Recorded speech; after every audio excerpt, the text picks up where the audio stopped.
Hi,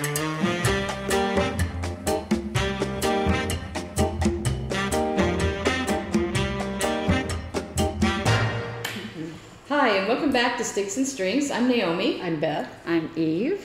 And we're back. We're back in their house. We're a little bit different oriented. We're trying to get the lighting good.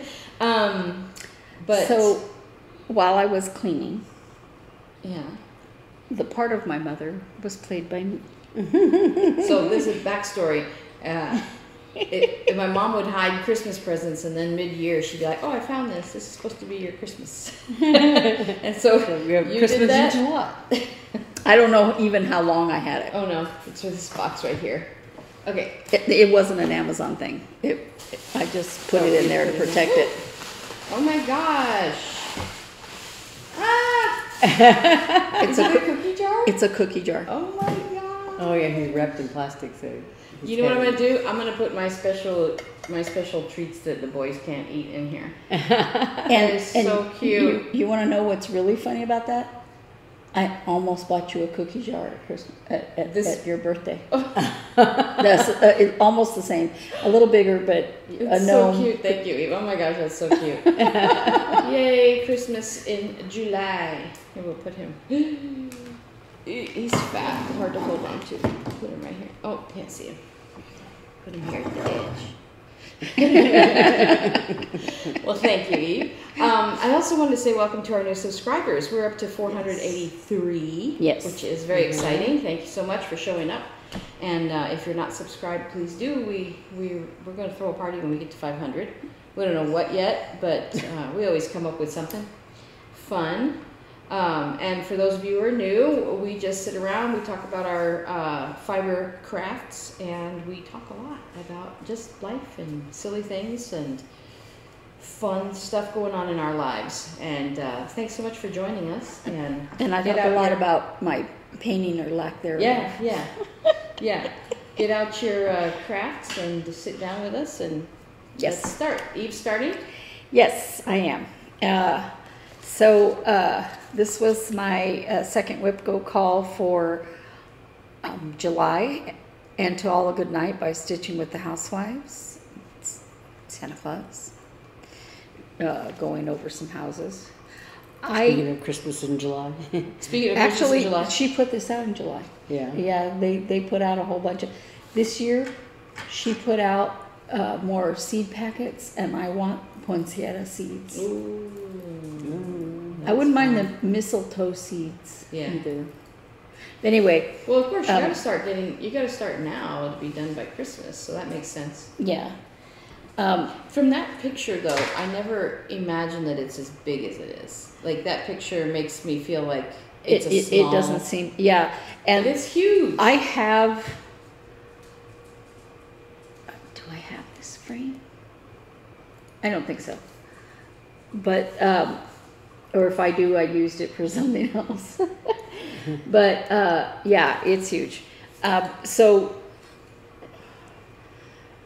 this month, when I started, I was halfway through this A, or maybe a little way through the A. I added some, what are these called? Snowflakes. So big. And this is... So you're just working from one end to the other? Is that how you're doing it? Yeah, I'm working this way to that way, and I don't know why I started over here. I have no idea.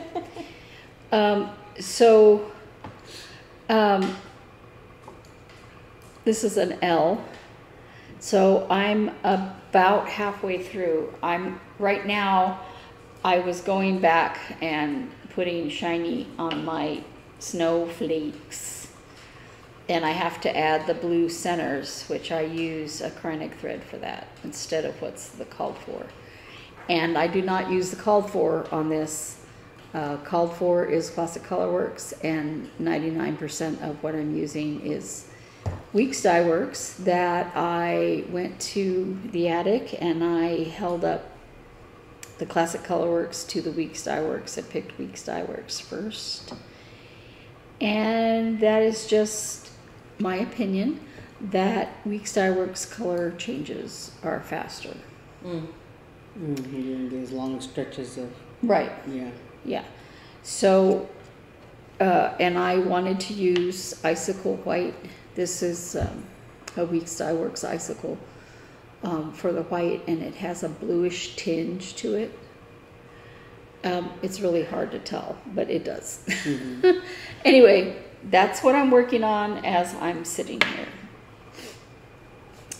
So lately, every time I get out my temperature chart, I put some work in on last year's temperature chart, which is 2023 temperature SAL, Sapphire Mountain Handcrafts. And, you know, I did all the whole temperature stuff while the year was going on, but I've been working on this bottom flower stuff. And I am now in the blues. That's so pretty. I'm just, every time I look at it, I'm like, oh, that is coming out so pretty. I can't wait for the pearls. Excuse me. There's a lot less blue and purple than there was in greens and reds. But that's okay, because we have no blues and purples here. So I'm real excited. I can tell that I will, if I continue to work on it on Fridays like I have been, that I will finish this before the end of the year. And then, depending on where we live, I might be able to put it on a wall somewhere. At this house, a lot of the wall space was taken up by photos that my mom had. All of us kids, all of the grandkids, and that would be mostly in this room. The rest of the house does not have a lot of wall space. And so, like, Beth has some frame cross-stitch stuff, and she's trying to look around like, where can I put them? We just have one, like, in this house, one dark hallway. That's kind of like, kind of pointless to put stuff in there because you wouldn't be able to see it, you know. Because it's like a long hallway and the light's on one end and then the other end is dark. You know what? And I like the house. It's just the person that designed the lighting for the house. And also, you're like, all your walls are taken up with windows, so you have to put everything against the other walls. And, yeah. I mean, no, but nice. I mean, like in the hallway, you have in the kitchen bright light.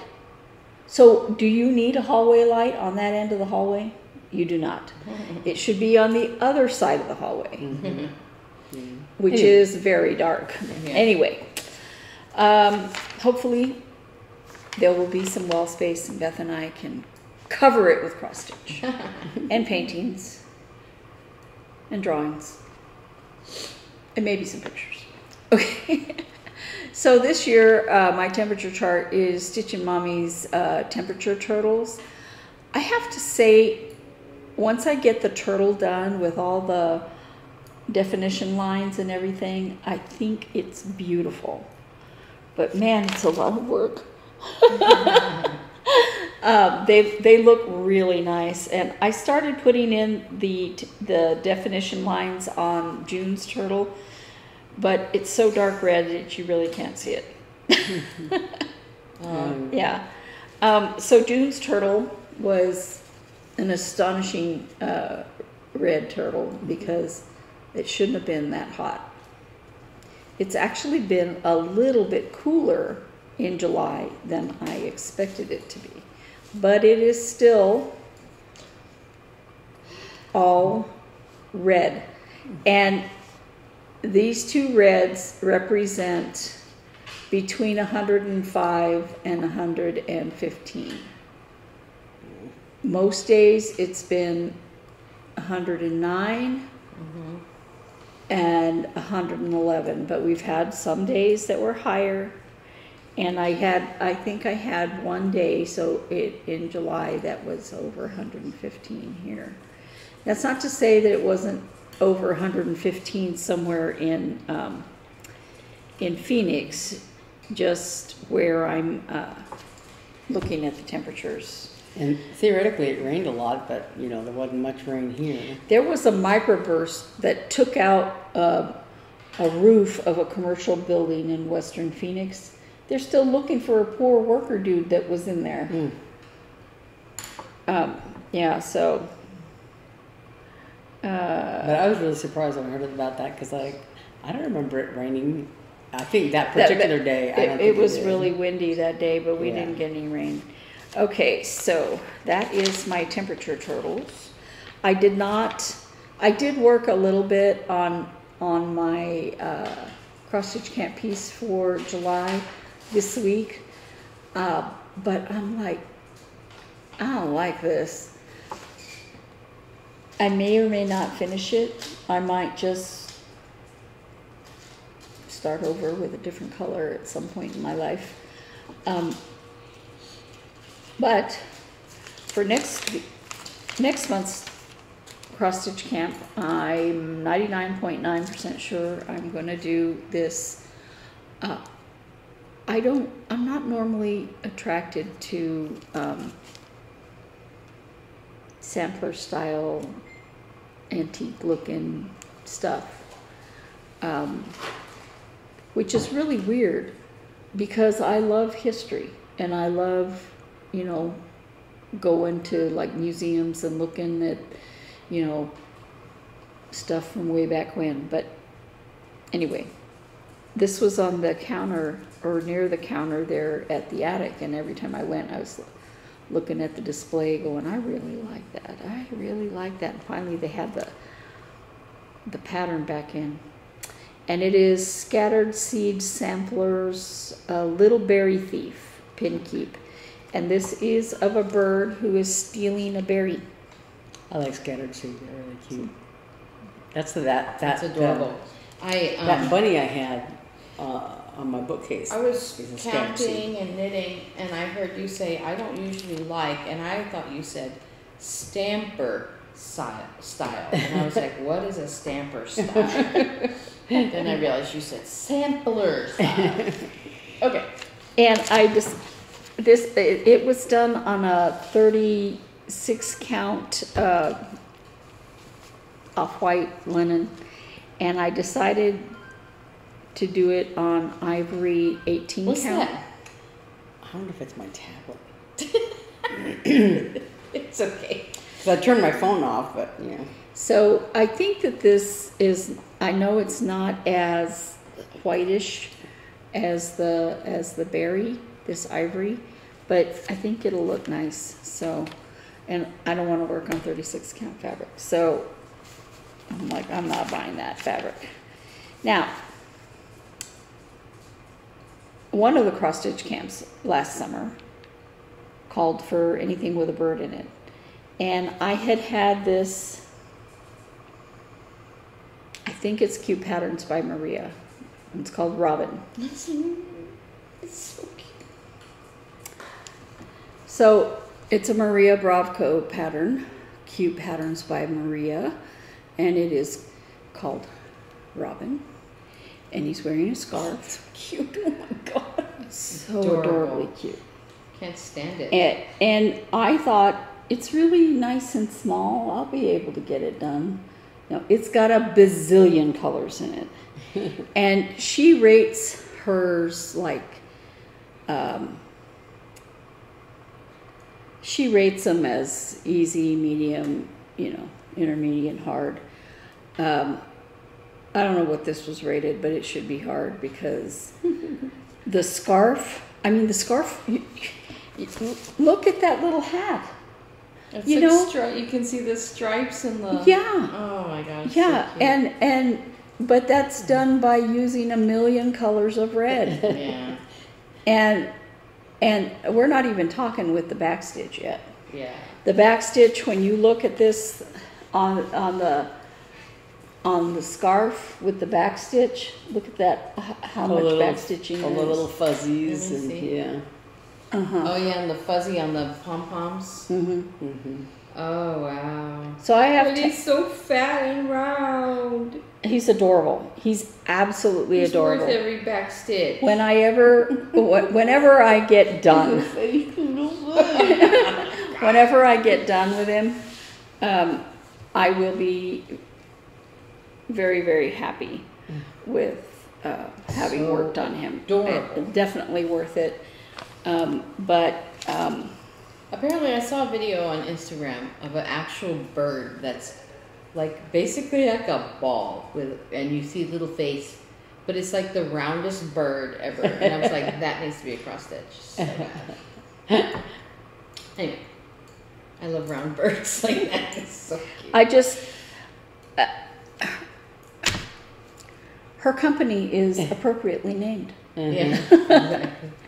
Yeah, She also did that bee, right? That you put in the sunflower. Wasn't that her?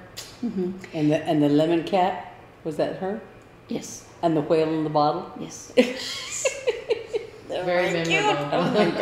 And the corgi and snow Yeah. that I've been working on. Yeah. Oh yeah, the So- corgi is hers too. Oh, for heaven's sake! And she is a, all of a sudden the name of the country fell out of my hand. Ukrainian designer, yeah. And I bought tons from her way before anything happened over there. And she's just, her patterns, I go through her Etsy shop and I'm like, okay, I want that one. I got to keep that one on mind. This one. Her patterns are just adorable. And my other WIP-GO call for August is Tiny Modernist, When Witches Go Riding. And this was a start along for July, I think 2 years ago. And I'm not done with it yet. Oh yeah. If I had known, because it was one of those mystery things, and what I saw was for the advertisement was one of these little cute little skeletons here.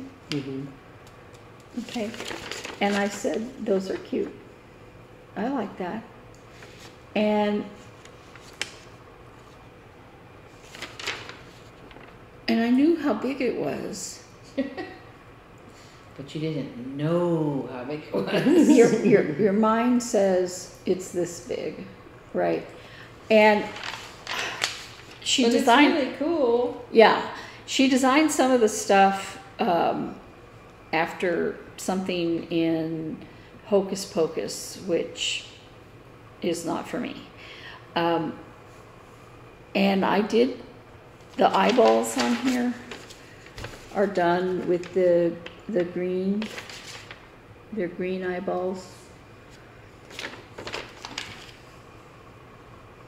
I made mine purple, and I put and they're bloodshot. So they're not supposed to be bloodshot. Oh, I see. I thought that my fabric was dark enough. I dyed this. This is 18 count Aida, and I dyed it myself. I thought it was dark enough, but white by itself does not show up. So I was going to have to, this back stitch is coming out. I was going to have to, I'll have to fix that. I was going to have to backstitch any white regardless. And I thought, if I'm going to backstitch that eyeball, I think it needs to be bloodshot. And I think it's hilarious. So, and I had to backstitch the ghosts. I don't know what I'm going to do with the skeletons because they're so skinny. I don't think I can backstitch them. But I am about here on this pattern. You're almost mostly done, right? Well, Oh, no, yeah. Laughs and Oh, swishes. I'm at whispers. Oh, yeah. So, What, 2/3 of the way done? Yeah. So I think it's appropriate to work on it in August. I have to say that the green in this is 580. And the reason that I remember the green in this is 580 is because apparently every pattern that I have is using 580. So I'm going to have to, you know, be transferring it back and forth between stuff. But that's me. Are you done? Okay. Mm-hmm. I'm not going to do this just yet. So what I've been doing while I was sitting here, while they were we were all talking, was frogging everything I had done yesterday. So I've been working on my second WIP-GO call, which was one of these Year in the Woods series. This is number 10, Little Brown Bat. And I had started it before I had done just a little bit of the bat's body. There's a dog tickling my foot. And I had done this. No. This mocha color that is the light brown of the bat goes along the edges, and like the little bony fingers basically of the bat are in this color. And I had done like one of the fingers and the edge of the wing and a little bit of his body. So my 7 days goal, I finished that brown color. This is so wrinkled it's hard to see. But so I finished the brown part of the bat's body, this one color, and the little arms and hand bones kind of things. And then I have this obsessive goal of doing the little cabin, so in each pattern. So this little cabin is done, and I did a leaf to get to it, and a tree, this tree. But so I was working on the body of the bat. I didn't feel like doing this. The wings and everything are done almost all in coal, Week Starworks coal. And then there's like, you know, each of these animals has this, you know, one of these little swirly patterns in their body where they have like, you know, little bullseyes of different colors, whatever. And it was all very complicated in the bat's body, and I didn't want to do it. So I've been working on other little pieces. So I was working on his face, and part of his face is this gray, you know, thing. And I had started off doing it, and I forgot one stitch, and so I miscounted, and everything related to it was off by one. And I didn't figure it out until I had done this whole section of his thing, and I got all the way over here, and I'm like, wait, these stitches are supposed to be right up against this. And I was afraid that this line of the other part of his wing, whatever, was wrong. And I looked and looked and looked, and like, no, wait, is this? And I was afraid. When I looked at it, I thought, oh no, this whole thing is in the wrong place. And I was just like, which meant this was in the wrong place, and the tree was in the wrong place, and the leaf was in the wrong place, and the cabin was in the wrong place. Oh, no. And I was like, I was freaking out. And the more I looked at it, the more I realized, no, this is right.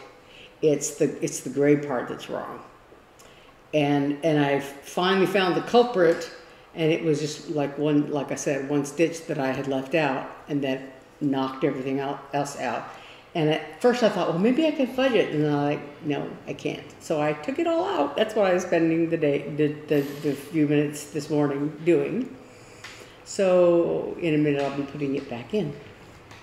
But Friday was the 7th day, so that's the little brown bat. And when like I said, I'm going to work on that today because I can't work on my other piece. So my secondary piece for this last WIP-GO call, is this, excuse me, I don't know why I'm coughing so much.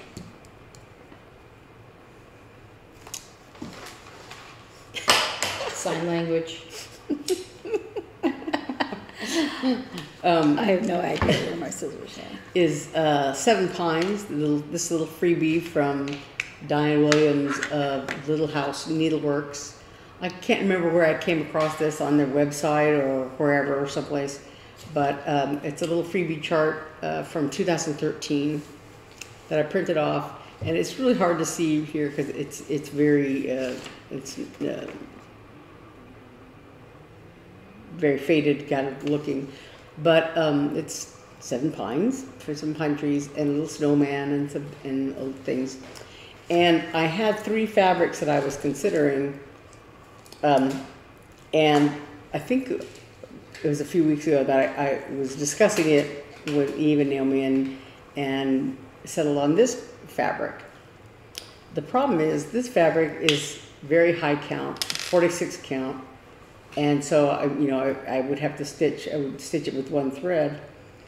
So while I was sitting here, I was waiting for Naomi to come over, and I thought, well, you know what, I'm going to start it because I want to go ahead and get started on it because I'm going to work on it while we're doing this video.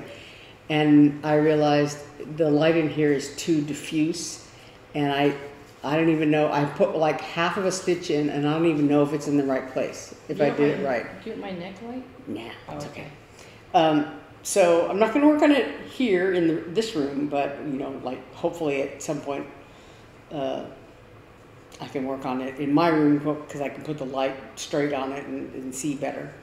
But anyway, so that's what this fabric is for. And so the only thing I'm concerned about is the white showing up, because it has a white like border around it, and then there's a snowman and there's a few snowflakes.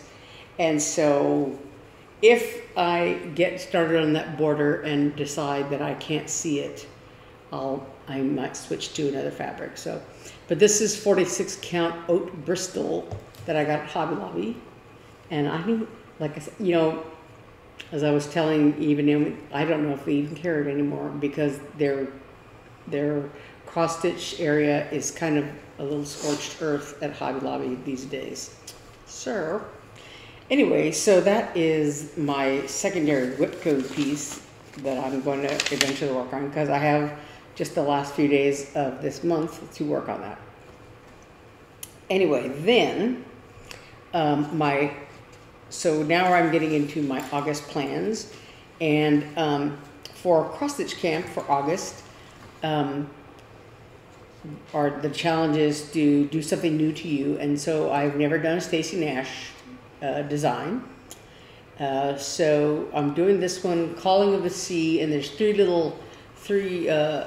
designs here, and I really wanted to do the whale, but I felt like it was too big. 145 by 112. I didn't think I could get it done in August with all the other things going on. So the other one I really liked was the ship. So I'm doing this little ship, which is 77 by 73. But the colors on it are all Weeks Dye Works colors, and I was looking at the pattern this morning. I thought, well, maybe it doesn't, because I knew there were a couple of them I didn't have, and I thought, well, maybe they don't use all the colors for all the patterns. Maybe it's just because it didn't differentiate. So I was looking at the pattern itself, and there, so I was looking at the list and the pattern and the symbols, and I'm like, it's every color that's on the list here, And so I went through my Weeks Dye. They're all Weeks Dye Works threads, and so I went through my Weeks Dye Works bin, and I have all but 2 of them.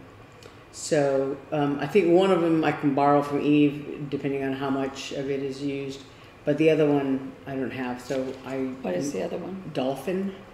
I might have that one. Oh, so there we go. Otherwise, a trip to the attic would be in my future, so I don't know. But anyway, so I'm doing it on this, I believe, is 32 count Merino Carré in the Murano. What did I say? I got my vowels mixed up. Murano Carré, 32 count. So yeah, in the colorway Spa, I believe. Is that the color? I don't know, something like that. Yes. Yeah. So and yeah.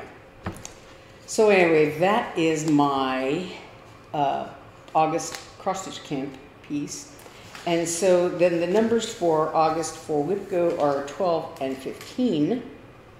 So my number 12 is Cheapish Manor, and I don't have in front of me the designer. I think, I don't know if it's not, I don't know. Shoot, I don't know. I don't have the thing. I don't think it's Chessie Me. I don't know. I got it at the attic, and it came as a little kit. So it came with this little picture, and I don't have the pattern in front of me here. But so it's all in Gloriana silks that came in the kit and the fabric as well. And so this is 1/2. I mean, yeah, 1/2 on this teeny weeny fabric. And so I've got most of the little house done, of the manor itself done, and one little, I don't know what that is, Quaker kind of design that are in the sky there. And so it's hard to see from this tiny picture. I'll send a picture over here, but there's grass and a sheep, and there's a place to put your initials, and she has in the design, in the chart, an alphabet, so you can put your own initials on there.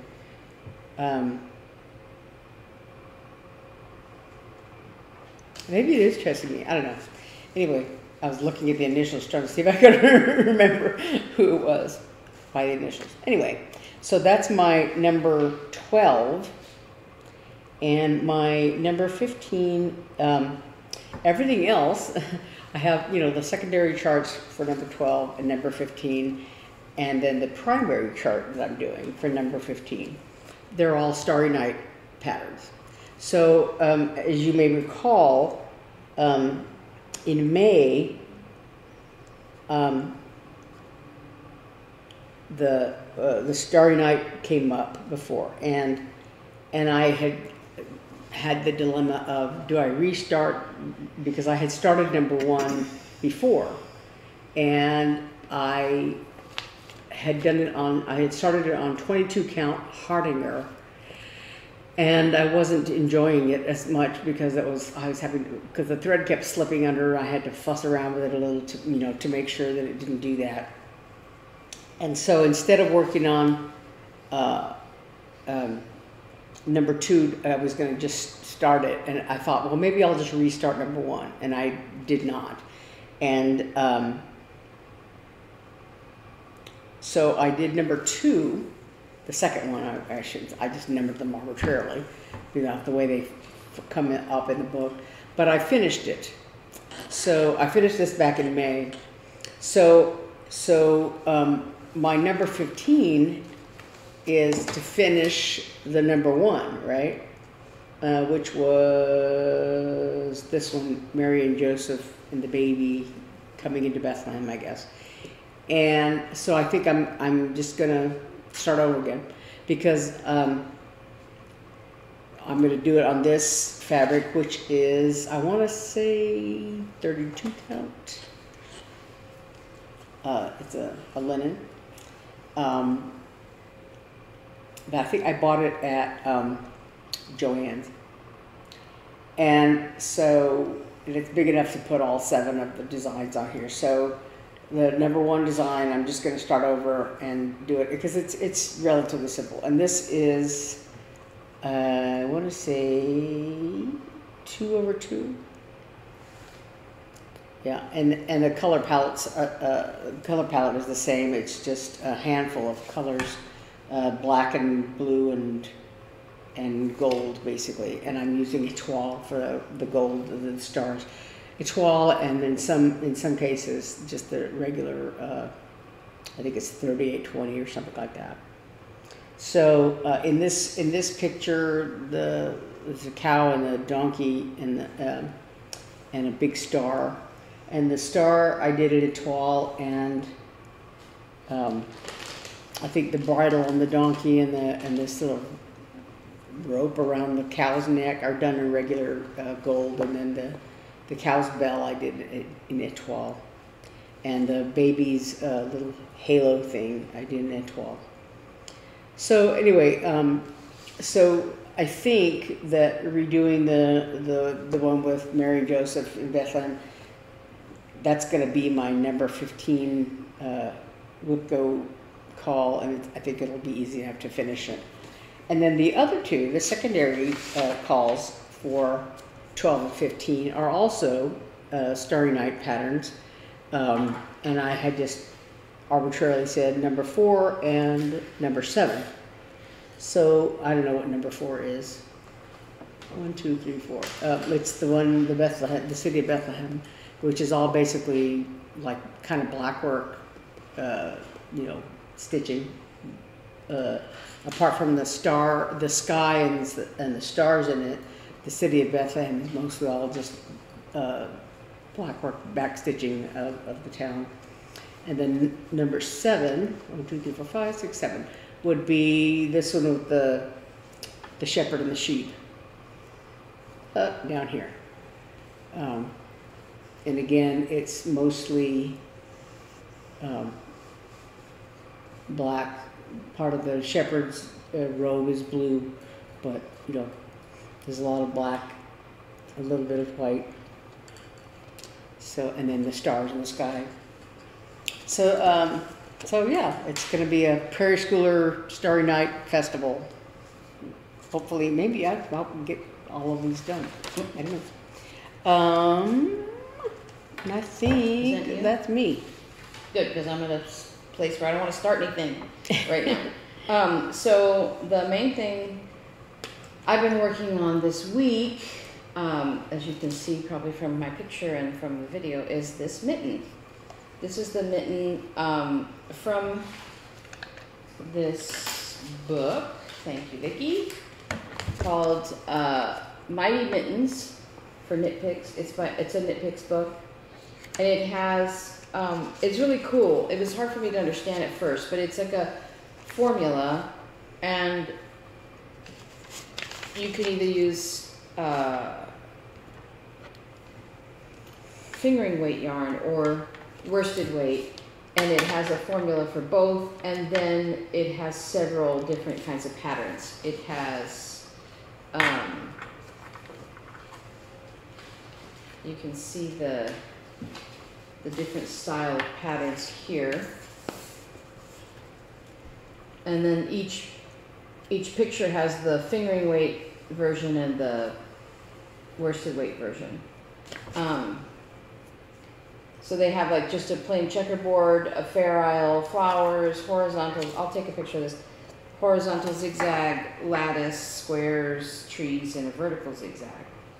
And then so you pick your pattern, you have your yarn weight, and you go to the instructions for each one, for each weight. So like, here's the worsted weight page, and it's basically like a formula.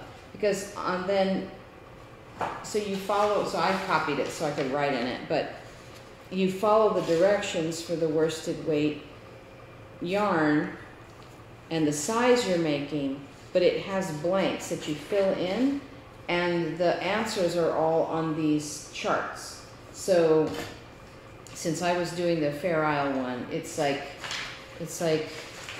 work rounds, and then it has a B in parentheses. So you come to the Fair Isle page and you look at the worsted weight and you look at B, and then you find your size, and it tells you what to fill in the blank.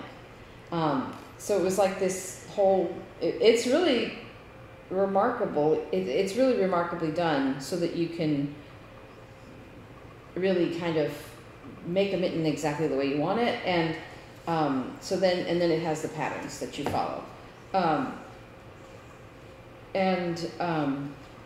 it has the color legend here for the mitts that they have here. But of course, you can substitute whatever you want. And so, for instance, the Fair Isle, actually I think it's this one on the back. But I'll put a close-up of the Fair Isle mitten. It's just made with 3 colors. It's with white, yellow, and a dark blue. But I had 4 colors. So what I did was this part where there's white and blue, just the white and blue together instead of blue and yellow, I put the 4th color in there. So my 4 colors, as you remember, are white, yellow, and this coral color, and blue. And so here's what I did. And I'm a little bit worried that it's small, but she has small hands, right? I mean, I have giant hands, so it's tight on me, but I could wear it in a pinch. Plus, I'm gonna block it. My Fair Isle always comes out a little bit more, a little bit tighter. So that's something I need to work on, but, so here's the mitten. And you can see the coral is where these rows are where I added that 4th color. I think it works out really, really well. Mm-hmm. And I really like it. So these sticks are where I'm about to start the thumb. I think it looks great. You can see all the ends that need to be woven in when I'm done. They're just all on the inside of the mitten, which makes it kind of hard to try on because it's just like so much yarn in there. So eventually when I'm done with thumb, I'll turn it around, turn it inside out, and put in all sew up all the ends. And then I'll make another one. The worst part of this kind of project is having to make the second one, honestly. But, yeah, because you feel so accomplished when you finished one, and then I'll but this has gone very fast because I just started this last week on camera, wasn't it? Mm-hmm. So that's that. That's what I'm working on. And then last week, because of the whole got sick, went to the mountains, blah, blah, blah, I forgot that right before I left for the mountains, I finished my Musselburgh hat. So this is the finished product. Just in time for the heat of July. Yeah. And so this is how you make it. You make basically a closed tube, and then you put one end inside the other. Doesn't matter whichever end you like better, I guess. On the outside.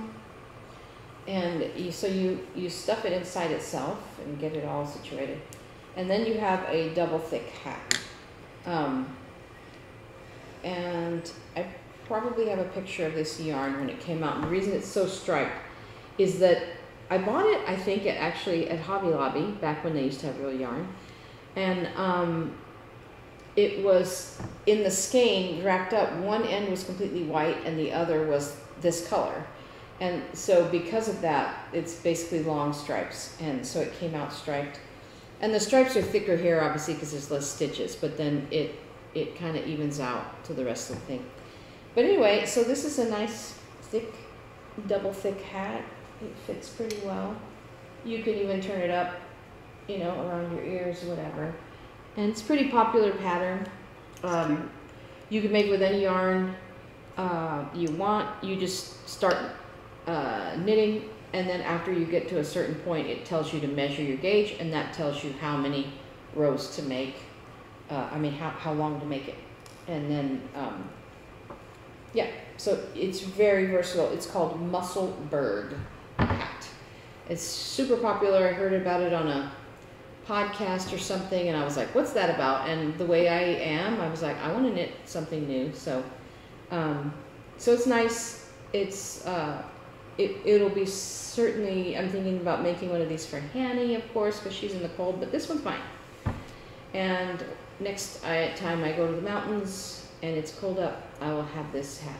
Actually, obviously not this time because we were in a tent, but in a cabin, but the last time we went tent camping, I needed a hat at night because I didn't want to sleep with covers over my head, but I got really cold at night. And I had me, a knitter who's knit a million things, the only hat I had was this old, another experimental knit of, where I taught myself to do, what's it called? Shoot, I can't think of the name now. I can't think of it now, but it's where you take 3 colors and you just knit until you get a new color, and then you knit around and you pick that one up and you knit to the next one, you pick that up. It's called helical knitting. It was just my, like, I want to learn helical knitting, so I'll take this cheap acrylic yarn that I have and I'll make a hat. And that's what I did, and it's been in my drawer, and that was the only hat when we were packing that camping trip. I was like, I guess I'll just take this. And so it wasn't very warm.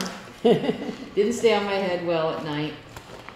So I was like, well, this will be my new camping hat. So there we go. That's done. I finished something. It's not blocked, but it's done.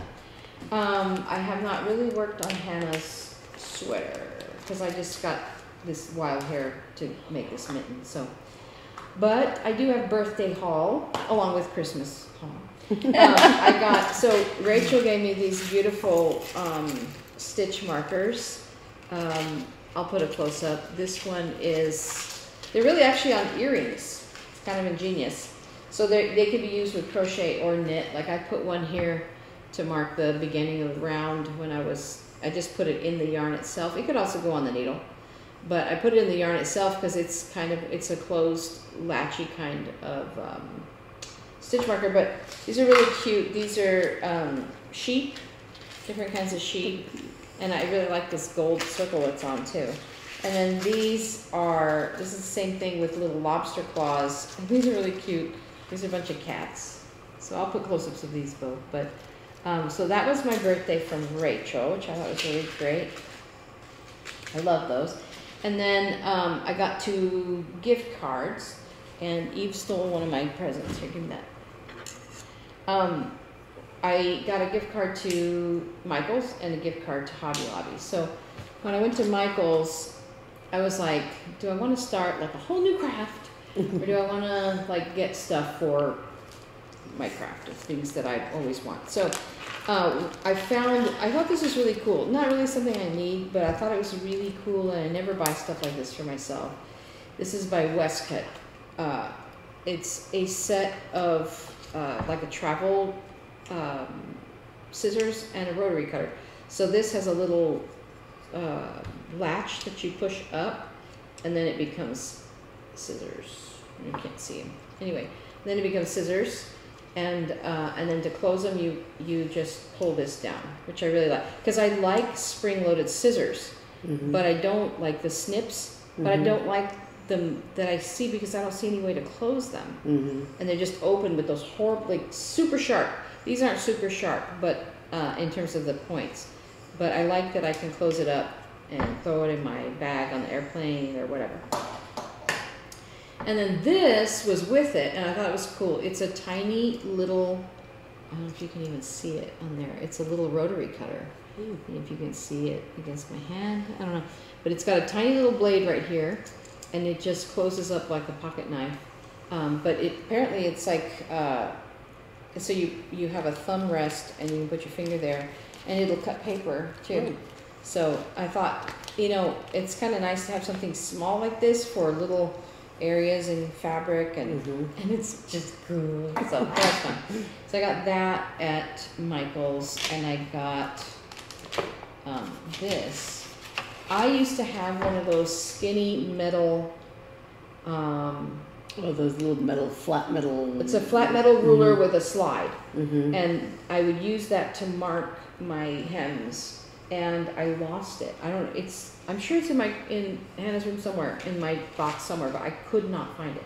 So I was about to buy another one of those, and then I saw this. So this is the same thing, same concept. It's got this, I haven't even taken it out the package yet, but it's got, an edge, and then it's got another measuring edge, and this little button, and it locks in place, which is what that little metal sliding thing does not lock. And so a lot of times it would get bumped, and I'm like, oh no. So this is locked, and then you can mark your hems, or actually even sew as you go in some ways. So I kind of like that a lot, and it's nice and big.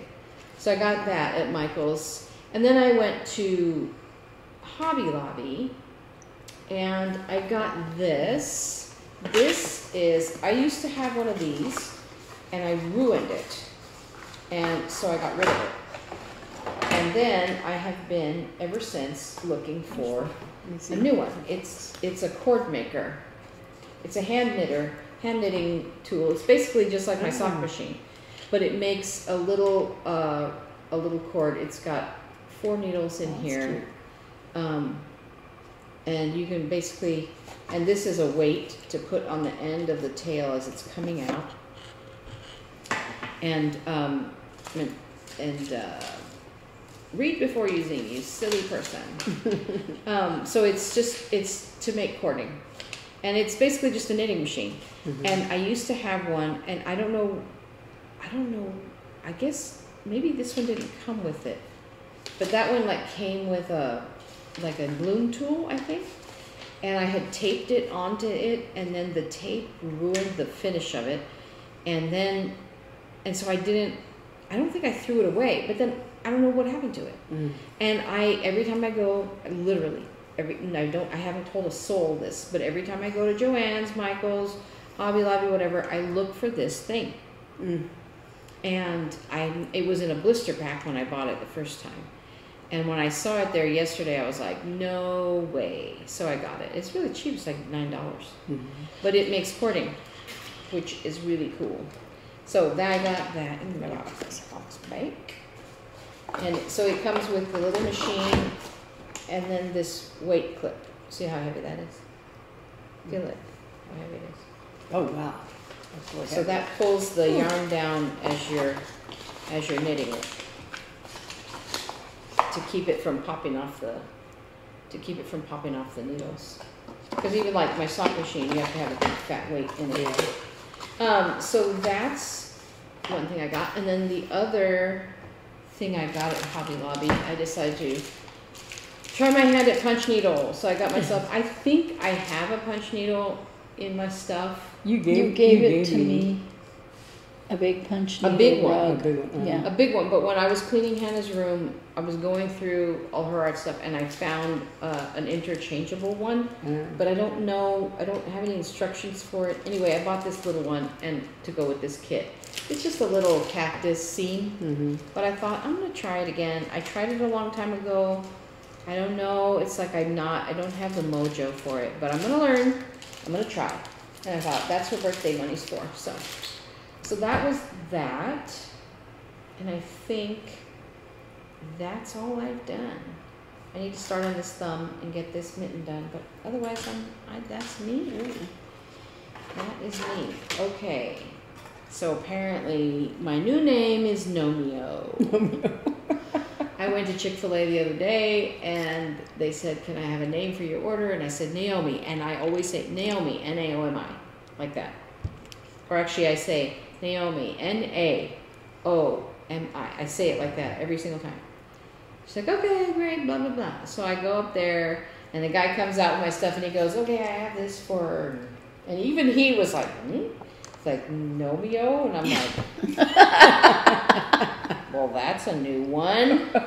Is that anything like the people in the Romeo and Juliet? Yeah, exactly. Little gnomes. Exactly. Is that Nomeo one and of them, Juliet. Nomeo? So apparently, that's my name. Well, whenever Eve has to give her name at a drive-thru, she says, I think she says Eve, like Adam and Eve. And I'm like, my name is as common as dirt. Nobody ever mixes up my name, except that when I was in elementary school, I sat right in front of or right behind a guy named Jeff, and whenever the teacher said Jeff or Beth, both of us would go, what? Who? What? Are you talking to me? You mean like Steve behind me? Steve and Eve? Oh, so do you know why I say Eve like Adam and Eve? Because Dad went in junior high, Dad went in to get me from school to take me to an appointment or something. And he said, Eve, my last name. I guess he said, and what class I was in and all that. And they sent a note to my teacher's room for EAVE to come to the office. Like the eve of a house. Who names their kid EAVE? Well, nowadays, I don't know. Never know. Well, not even nowadays, because Mom had a kid named Seven. Yeah. That's true. Mom had a kid in her class named Seven. She also had a kid named James D. Kirk. Yeah, so, yeah. You know, the thing is that, I mean, you and Mark used to joke around a lot about what to name, what Yeah. Travis D. Yeah, when we were pregnant with Eli, we had a joke list. It was like, if it was a girl, it was going to be salmonella, rubella. There was another one, salmonella, rubella. I can't think of them all now. I haven't written down. There was and then for a boy, yeah, Tavis D, which for those of you youngins, Tavis D was a decongestant medication, like you could buy. There was one of the ones you were gonna was a name of an herb. Not Coriander. Yeah, coriander. Yeah, and the thing is that a lot of these strange names that people are giving their kids because they want to give them their own identity. Your identity comes from your personality. It does not come from your name, okay? Number one. Yeah. Number two, you are giving them a life of... Lifelong. Well, you know, Eli is you would think is a common name, but you can't find it spelled anywhere, like on any very, very... That's fine if people say it right. And everybody calls him Ellie. Yeah, I was going to say Ellie. See, That's E-L-L-I-E. I had a lifetime of, that's not how you say my name. My real name is Evangeline. That's not how you say my name. And they would try again. They would try that again, and then I would say, just call me Eve. You think you have? Oh. I don't have a diminutive. My name is Naomi. It's not Natalie. It's not Nancy. It's not Wyoming. The little kids who can't say it is a whole category of things. Apparently, there's a whole website dedicated to the misspelling and mispronunciation of Naomi. I mean, Naomi Campbell was the biggest break for all of us. At doctors' offices, when they come out and they go, I'm like, is it Evangeline? Or they butcher it. Literally, except for the I-N-E, it would be Ein, but it's literally like exactly how it sounds. I mean, exactly how it's spelled. If you just some people say Evangeline, which I don't like, but it is at least the correct pronunciation. Right. Somebody will say Evangeline, like more Y-ish, which I love in the movie Princess and the Frog, the firefly that's in love with Evangeline, going up to the moon, or a star or something.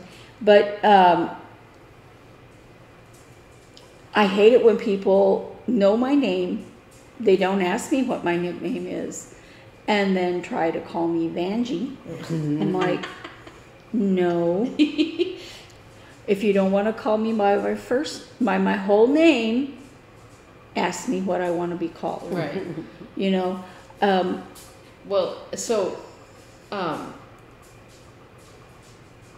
have always, in my mind, said my name, Naomi, because that's, with a long A. Mm-hmm. And then I had a boss that called me Naomi the whole time that I've known him.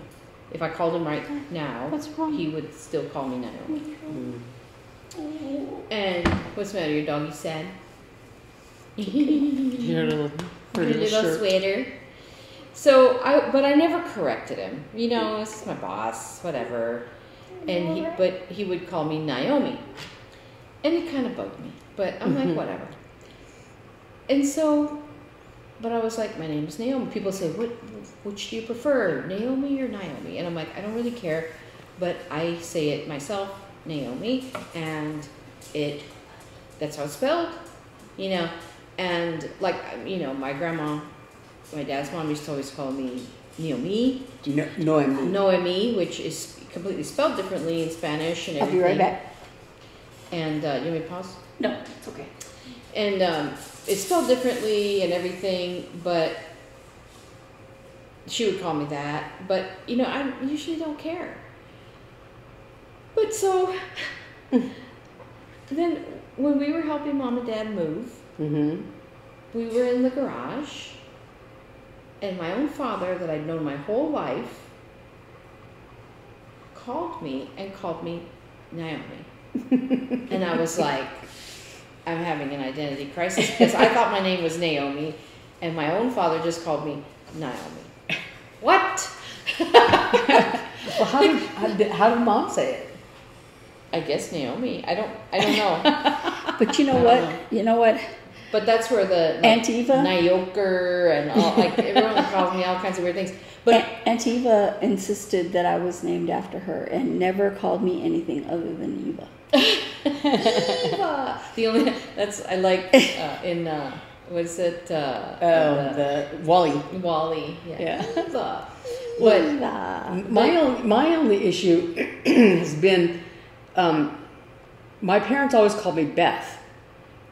They named me Elizabeth. We all have as my friend Bobby used to say, our fancy name and then our everyday name. See, I never got it. I never Yeah. got it. Well, your nickname was always Nomi. Though. Yeah. Yeah. But so. Hence the gnomes. Yeah. So. So Mom and Dad actually chose my name because they liked my mom anyway liked the story or the movie Little Women, and so there's a character there named Beth, right? And so that's where they got the name from. But then of course, the fancy version of it is Elizabeth. So it was always Beth. And so with the name Elizabeth, you know, some people go by Liz, some people go by Beth, some people whatever. But I never liked the name Liz, the nickname Liz.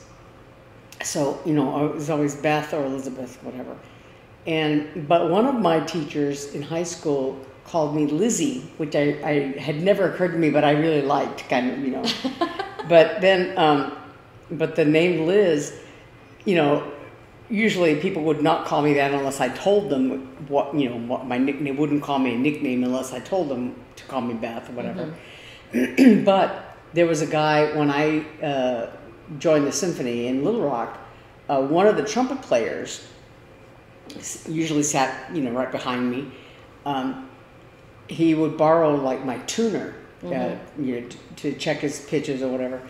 But he always called me Liz. And I'm like, I don't know where he got that, because in the program, my name is Elizabeth, and then all my colleagues called me Beth. Yeah. But he would always say, Liz, can I borrow your tuner? I'm like, that's not my name. No, you cannot. But well, he was a nice guy. Our good friend, whose name technically is Janice. Actually, I think she had it legally changed. Mm-hmm. She hated Janice, and at one point, that's when she was growing up, she just stopped replying to Janice if they called her. I mean, to her parents even.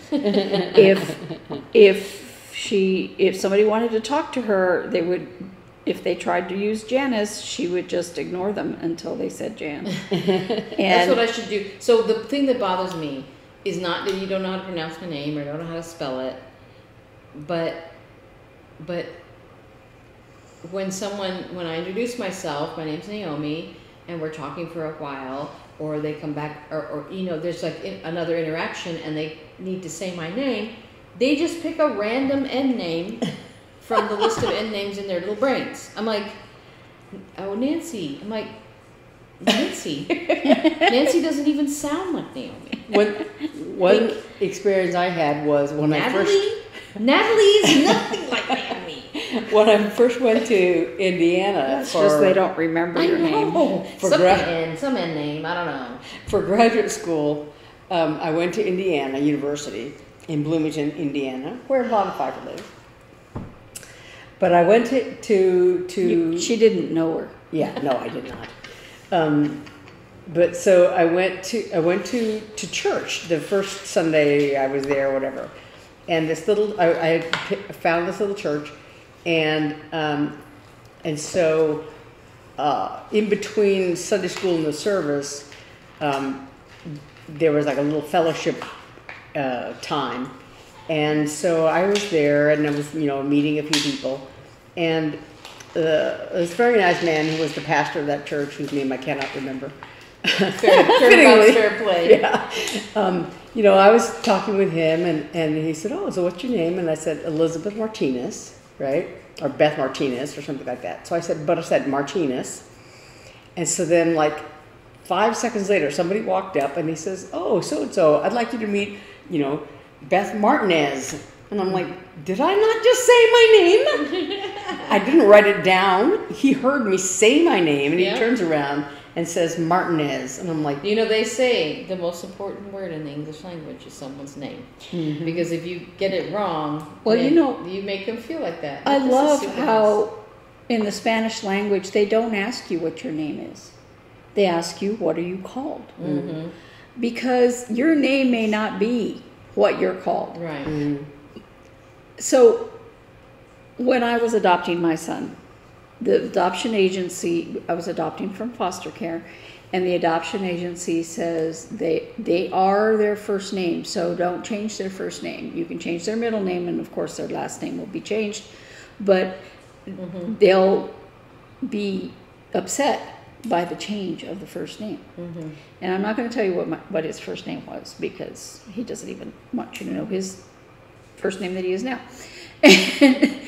and this name was something that even his foster mother could not pronounce.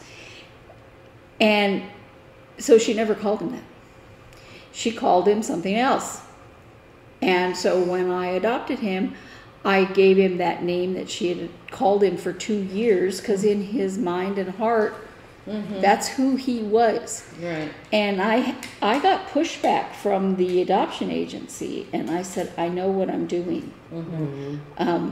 I said, that's not who he is. If she had called him that other name, as much as I hated it, I would have kept it. Yeah. But, I just, no. I'm going to name him. I'm going to put his name legally what he's used to being called. When I was in high school, there was a girl in my class named Anat, A-N-A-T. And the first day of school, one of she was in my English class, and I think I was a sophomore, and and the teacher was, like reading off the little printout that had all our names to make sure, we were all in the class, whatever. And so she was going down the list, and she came to her name, and she said, "I know this can't be right." And so she said her last name instead. She said, "I think, this person," and she goes, I think they had a misspelling of your first name, but is your last name such and such?" And the girl said, "Yes." And she said, "What's your first name?" And she said, "Anat." And they had spelled it on the printout A-N-A-L. Oh, no. She said, "I'm not going to say that out loud. I know that's not your name." So, yeah. Can you imagine what other stuff she gets? So, on another note, you know how we're always talking about the ridiculous driving habits of the citizens of Phoenix? Mm-hmm.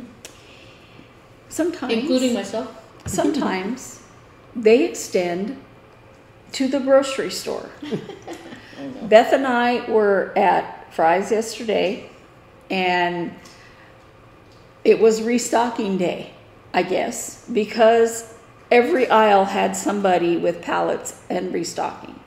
So getting around was something that you had to think about so that you didn't run over anybody, employee or customer.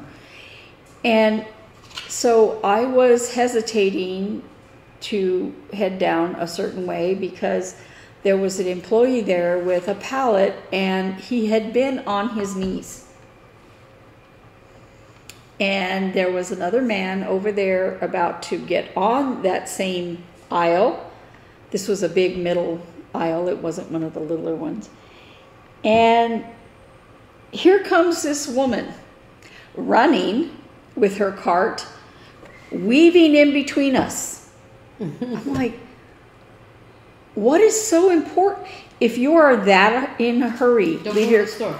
Leave your car somewhere and run and go put stuff in the cart. Because that little old man, okay, I'm turning 65 next month, okay? So if I'm saying he's a little old man, he's a little old man. And I'm just like, lady, you know, you're going to hurt somebody. Yeah. Running through an aisle with a shopping cart. Mm-hmm. Oh, you're talking about calling people a nickname without their permission? Mm-hmm. So our boss is named Peter, and one of my colleagues was like, "So Pete, what do you blah, blah, blah?" And I was like, "Whoa!" It just seemed really like, because I'd never heard him refer to himself or anyone else refer to him as Pete. I was like, that's a bold move. But there are certain people that believe that everybody needs a nickname. And, you know, it's like, if they introduce themselves as something, call them that. Right. Unless eventually they say, you know, you can call me so-and-so. I had a teacher that, I guess maybe 2 weeks, 3 weeks at the beginning of the year, he struggled to say my name. I had to correct him many times. And then Jan came to my room and to that room to say, hey, come on, let's go to lunch or something. And she says, hey, Eve, are you ready to come? And he looked at me with the most hurt expression. Eve, I could have been calling you Eve. But I had made a decision. I love my name. I love it. I don't like to hear the butchering of it, but I love my name. It's a beautiful name. And so I had made a decision when going from junior high to high school that I would just have the teachers call me Evangeline. And if anybody had known me as Eve, they could continue to call me that, but I wasn't going to introduce myself as that. And then you dropped that notion. No, I really haven't. No doctor's offices call me Eve. Well, there is one. But I mean, you know, it's a doctor's different because you have to have your legal name and all that, and insurance and blah blah blah. But I put my legal name on everything, and I sometimes if I get a check with my legal name on it, I may sign it, I may endorse it, Eve. The bank knows that that's me, right? But it's so hard when you're like, well, you know, I don't want to be called that by you. Yeah, my parents, you know, chose our names. I'm sorry. I started. I'm like, I'm going to start this thumb, and I started knitting it inside out, so the purl bumps are all on the outside instead of. Anyway, I started on the wrong needle. So my parents, you know, they chose the name Evangeline because of the poem, the Longfellow poem, Evangeline. Mom was a teacher. Yeah, and then of course my name Beth was from the Little Women, and Naomi. I think they just chose your name at the last minute because they were looking for an E name. Yeah, well, yeah, and they were very sure. On the one hand, they were very sure you were going to be a boy, or they were somehow thought you were going to be a boy. And the last minute they thought, well, we better come up with a girl name in case she's a girl. And then they were going to choose Elaine, but Tim objected because there was a girl named Elaine in his class who did not believe. Sorry for any Elaines out there, but I'm glad I didn't get that name. But she did not believe that his mother was going to have a baby. And so he said, don't use Elaine, because they wanted all E names, because my mom's name is Esther. But so at the last minute they said, well, how about Naomi? But I think that conversation was the night she was born. Yeah, I think so. But my brother's name, my brother was named, his first name is the same as, he's named after my dad, Hiram, which is in itself problematic. Hiram, whatever. But his name was Hiram. And then his middle name was Timothy, right? And so when he started school, at that time, there was a cartoon called Adam Ant. And one of the characters, one of Adam Ant's friends, was named Hiram Fly. And so when he started school, all the kids called him, because he was, introduced to class as Hiram, or called Hiram by the teacher. And so all the kids started calling him Hiram Fly. And he was so upset. He came home all upset and told my parents he wanted to change his name because he didn't, because all the kids were calling him Hiram Fly. And so my parents, talked with his teachers, I guess, and the teacher agreed to call him Timothy, or Tim.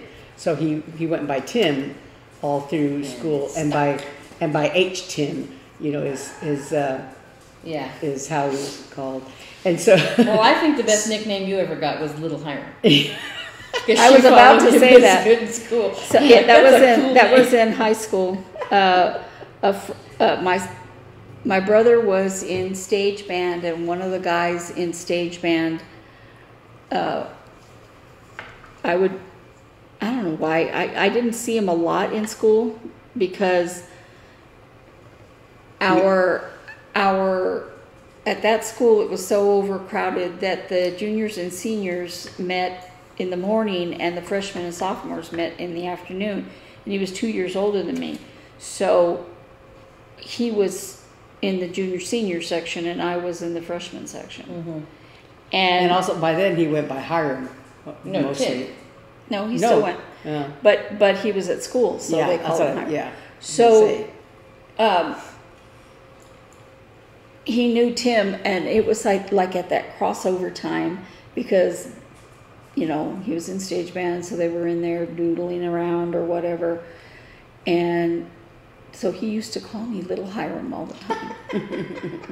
And he was so funny, the guy was so funny in general. She didn't mind. That I didn't care because I didn't see him that much. Yeah. A few minutes on a day, and then he was gone. That's so funny. Sometimes when we would arrive at school, we couldn't get off the bus because the school had a problem with bad enough fights that between the things that they wouldn't let us off the bus. They wanted to make sure all the juniors and seniors were gone before the freshmen and sophomores got off the bus. Dang. But I mean, just enormous fights on the campus. And especially like once when I became a freshman, by then they had there was a new school, because when Eve went to school, it was all West Mesa until I was a freshman, and then by then they had formed Cibola High School, which was made up of our neighborhood, people in our area. But wasn't built yet. But yeah, the building was still in the process of being built. So we shared a building with West Mesa. So West Mesa went in the morning and Cibola went in the afternoon. And then the fights were worse because all of a sudden it was as if we didn't live in the same neighborhoods, Or you weren't just part of the same school 5 minutes ago. Yeah. But we still had that split schedule. Do you remember when we went the next year over to the new building, the new high school, a lot of the schools who had expelled all the problem children from their school, their parents sent them to this new school because they had never been evicted from there before.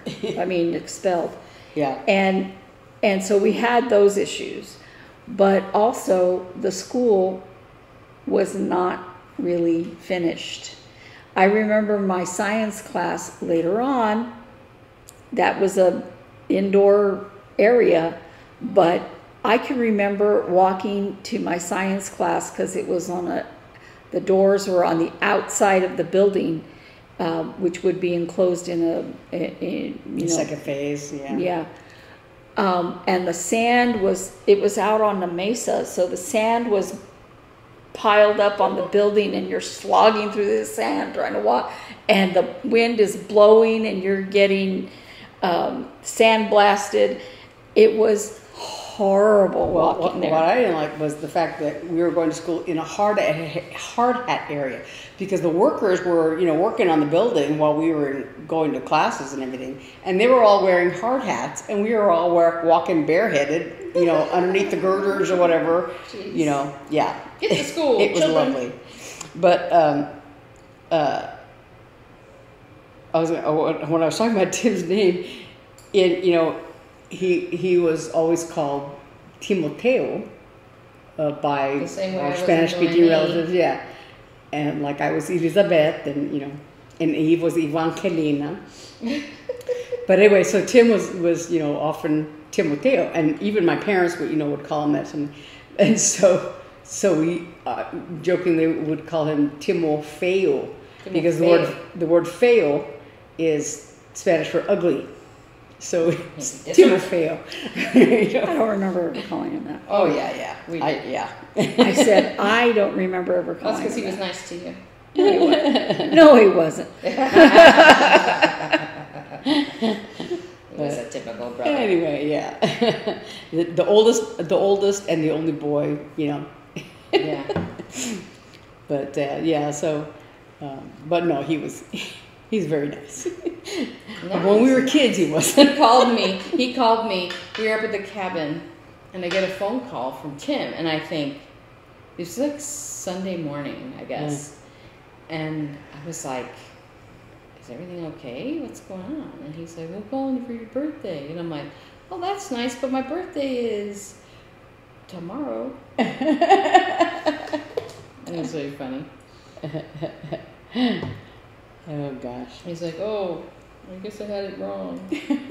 At least he remembers your birthday. I remember when my mom told us a story when one time we were at Sears, I guess, and so Mom was shopping with me and Eve or something like that, and so Tim, was bored with the girls shopping and all that, and so he took Naomi, who is 10 years younger than him, and just went wandering around the store. Well, she was very little, so he had her like up on his shoulders, riding around on his shoulders as he was walking around the store.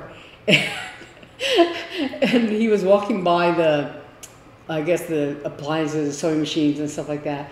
And the salesman there saw him with this little girl, and he goes, "Excuse me, sir, does your wife sew?" And Tim's looking around like, who's he talking to? My mom was so offended because Tim was all of like 15 at the time, and so Naomi would have been 5. No, Naomi wouldn't have been 5 if he was carrying on. 4.5 maybe. No, he was little. But but he's 10 years older than her. I know. Yeah, but she was even younger than that man. He was. Yeah. He was. Because my mom. I remember my mom saying, why would he think my son was, was only 15? Why would he think he was married? Yeah. But anyway, so yeah, it was like. Funny. But yeah, it was very funny. Those funny family stories.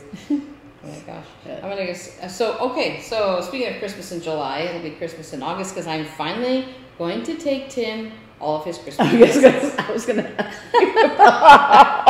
you. When you said he called, I thought, was he calling to see where his Christmas presents were?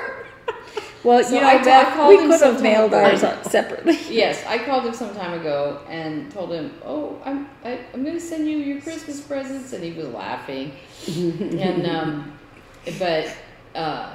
then I was like, "I should mail those." So I'm like, "Wait a minute, I'm flying there." I was gonna say Yeah, so I'm going there in August, early August. Mm-hmm. So I'm gonna meet up with him and I get to meet Vicky. I mean, not Vicky. What am I saying? Is it Valerie? No. Is it, no. Why can't I think Victoria. of her name? Victoria. It was a V name. See, I did the same thing. I'm so sorry. I did the same exact thing. I'm guilty. everyone I got mad at who's ever called me Natalie or Nancy. I'm sorry. I just did the same thing. Anyway, Victoria, I'm going to finally get to meet her. So that'll be nice. I think I met her once before, but...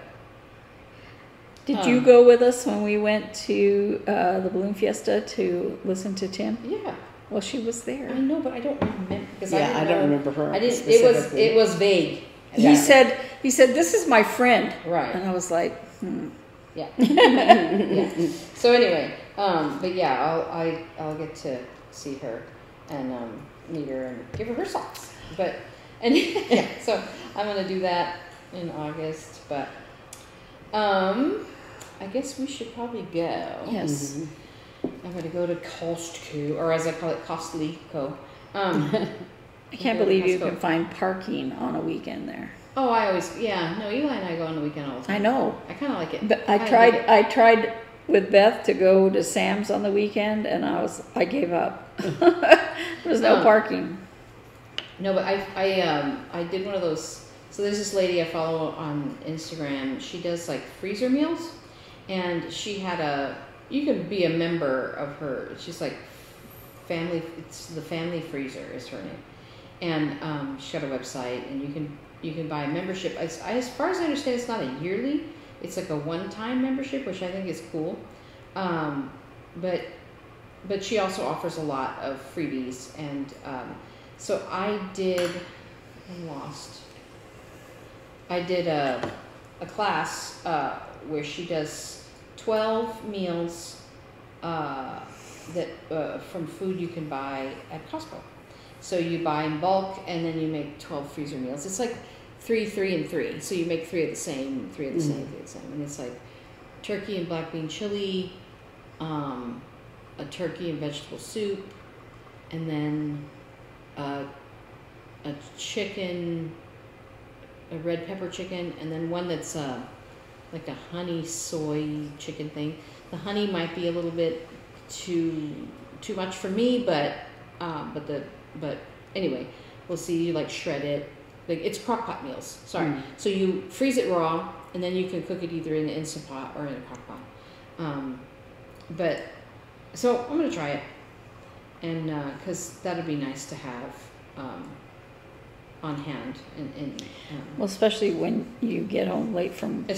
Well, and the reason I'm really interested is because the season is starting, so and I'm gonna be super busy, and especially on weekend nights when I'm not home, I can throw that in the crock pot for the guys, and they can have that, and stuff like that. So I am excited about that.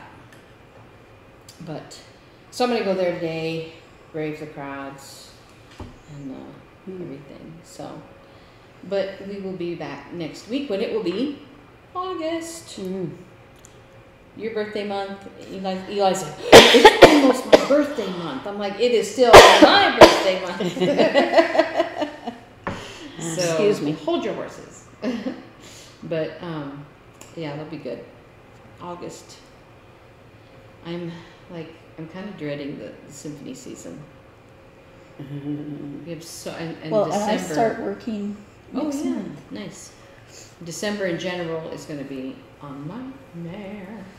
So, but it's kind of also fun because I don't know. It's symphony season's fun, but it's going to be hard this year. But anyway, we will be back next week. Thanks to all our new subscribers. And push that subscribe button if you haven't, and join us next week. Hope all your crafting goes well. See you next time. Bye. Bye.